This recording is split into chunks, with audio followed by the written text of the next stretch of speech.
Hi there and welcome to another unboxing and review of DC Collectibles, and today we have DC Legends of Tomorrow's White Canary. Okay, let's start off with one noticeable feature, which is always the nice open window box here. To let you see right through, White Canary written along the side there. One thing I did notice with this is that it does not write down the bottom the warning labels that it usually writes on all of the DC collectible figures. I don't know why, this seems to be this one. On the side here you have the picture of Sarah Lance and DC's Legends of Tomorrow, White Canary. And underneath it has the item number, which is number 4 in the collective series. On the back here, you can see the other DC collectibles that are available, just some of the other ones, including Kid Flash, The Flash, and the Atom. On the top, we have the same logo as on the bottom and on all the other sides.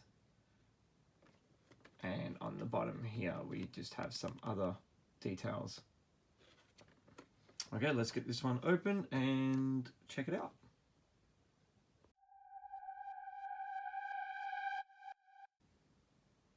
Okay, so here's a look at the figure inside the plastic. Still, we've taken it out of the box. On the back, you still have the same as all the other DC collectibles. They've got the background with the TV show's logo in the back as well. So we'll just put that over there. But now we'll just pop her out. Now this is also, it comes with instructions on some of the other figures that you can get and how to use them.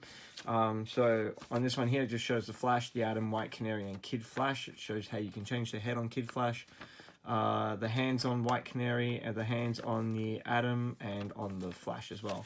On the back, we have some just featured things on the Atom, some little flamethrowers and stuff. That comes out of the back there. I'll move that as well. Okay, let's get her out of the box. Okay, and let's have a look at the figure. Yeah, bring it in a little bit close up here. And as you can see, there's great texture on the leather, on the outfit there. It's really nicely designed. It's pretty basic and simple style suit. The face is pretty, I'm actually surprised it kind of looks like the character. You know, they got a lot of her features in there, and I think they've done a really good job. The eyes look a little weird, but yeah, you know, for these figures, they've done a really nice job. It's one of the things I like about DC Collectibles. They get the likeness of the characters in pretty well. The hair's kind of really stiff. It doesn't really all move that much. The head's got a little bit of movement. You can turn it to the side, one way, that way, lift it up, down a little bit, and almost a full 360. Yeah, you could probably get it right round if you wanted to. It'll just look really weird. Shape of the body, and that kind of sounds weird me saying that, but it's actually pretty good. Legs, you can't move the legs too far past there, so backwards there's not really much movement. Forward you can bring the leg up to about that high, so not putting Sarah Lance in any of her famous kicking positions anytime soon, or martial art moves, which is really disappointing unless you do it sideways like that, so like a side kick or roundhouse kick like that. The legs got the double joints here and the knee pivot. Now the shin here pivots. There's no ankle rotation and no thigh rotation either, so it's just here in the shin with the top of the boot. And otherwise she stands on her own pretty well. Arm rotation comes out to about there. You can turn that all the way around if you want, and same on the other side. Arm bends from the elbow joint. There's no pivot anywhere else above the elbow or in the forearm or anything, just in the wrist with the hands that pivots as well. So I'll give you a look at the back, and the front here, so full body view of the front. Like I said, they have captured the likeness of the character pretty well in this. unlike the previous DC Legends of Tomorrow figure, Hawkgirl, I thought they could have done a little bit of a better job. Now there's no waist pivot either, and no upper body movement, so that's all stuck there. Now the figure does come with 2 extra sets of hands, so that you can see the ones that it comes with already on the figure, which is the closed fist, which is great for look, but you can't really do much with that. Other than that, you have the partially opened hands. I'm just focusing on that. There's 1 and 2. And then the open, completely open hands. Kind of like gripping hands as well. It also comes with her steel bow staff.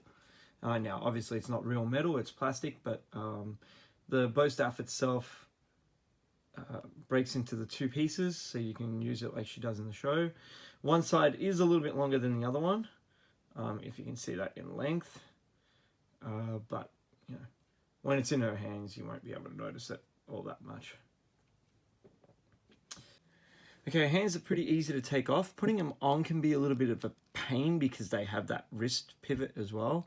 So taking them off, they just pull straight out. But putting them, the new ones in, that can be sometimes an issue. I always feel like I'm going to break them while I'm pushing them in. So I'm just going to push that in fairly tight.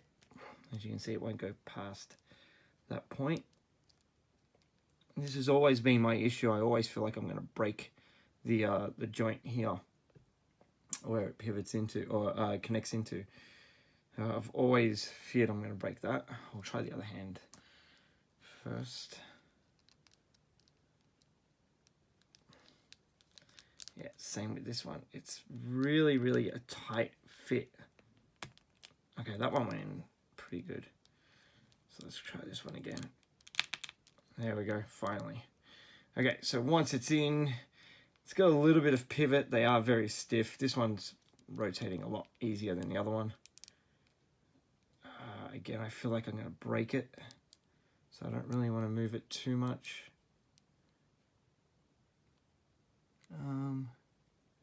Yeah, it looks like it's starting to break apart. So I won't be playing with that too much by turning it.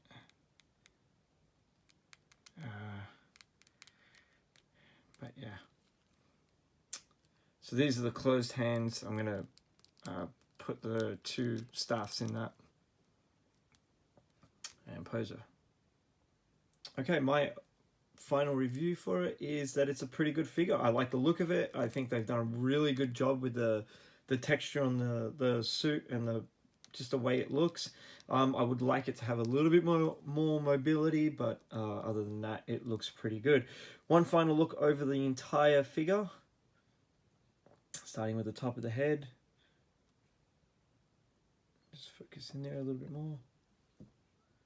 There we go.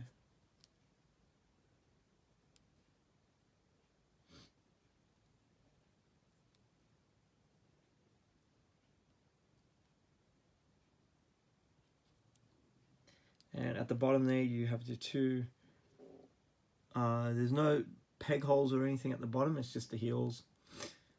So you won't be able to connect it or anything to keep her on any stands.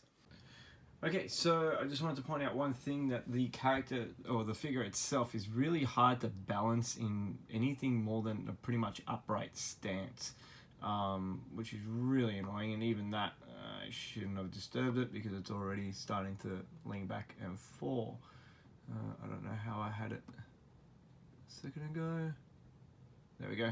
So that's one thing I did want to notice. Now, standing next to her sister in the show, actually, the character, even though Sarah Lance is normally shorter than her sister's character as Black Canary, the figure itself as White Canary stands a little bit taller. As you can see, one's upright and the other one's not. The legs are a little bit bent and posed differently, and yet White Canary stands a little bit taller. So not accurate to the show in sizing of the characters, but still a nice figure on its own. If you liked our video, please click the like button at the bottom of the video, and make sure you subscribe to our page for future unboxings and reviews. Alright, thanks for watching.